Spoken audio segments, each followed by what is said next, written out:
Another reason why I left religion, the church, Christianity, and fundamentalism is that the church teaches women to be silent. So if you're lucky to grow up in a church that treat women equally, where women don't have to be silent, secondary, submissive, and to be an afterthought, you are very lucky and blessed. I grew up in environments in Baptist, Calvinistic fundamentalism, where women were always less than men. I never saw any females being senior pastors. I only saw one woman who was Caucasian serving as music minister for about a year until she was replaced due to her gender. Many churches, particularly those with traditional theological views, interpret passages in the New Testament, like 1 Corinthians 14 and Timothy 2, that instruct women to remain silent or not to hold positions of authority in the church.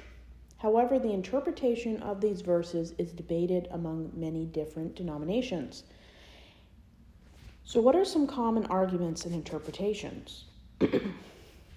The view emphasizes distinct roles for men and women within the church and family while affirming their equal value before God. Proponents often interpret 1 Timothy, where a woman should be quiet and full of submission.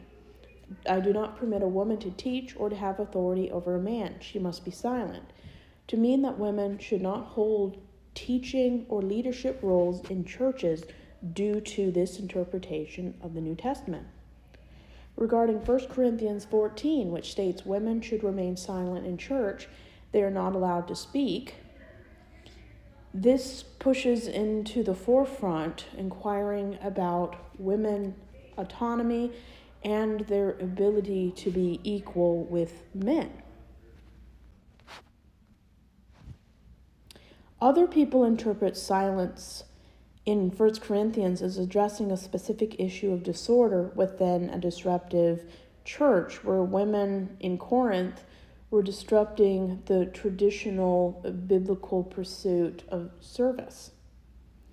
They don't see it as a universal prohibition against forms where women speak in or outside church gatherings.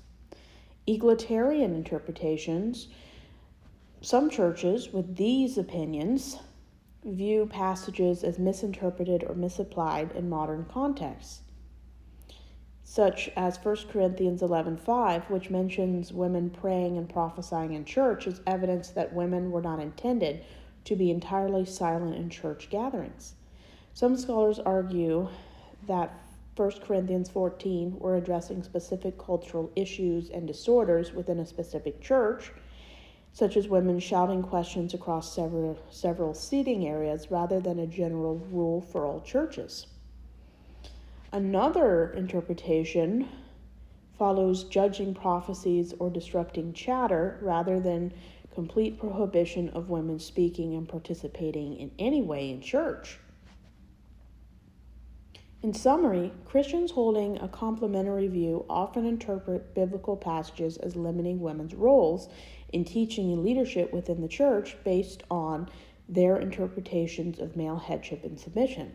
Other churches interpret passages differently, emphasizing the broader context of biblical examples of women's participation in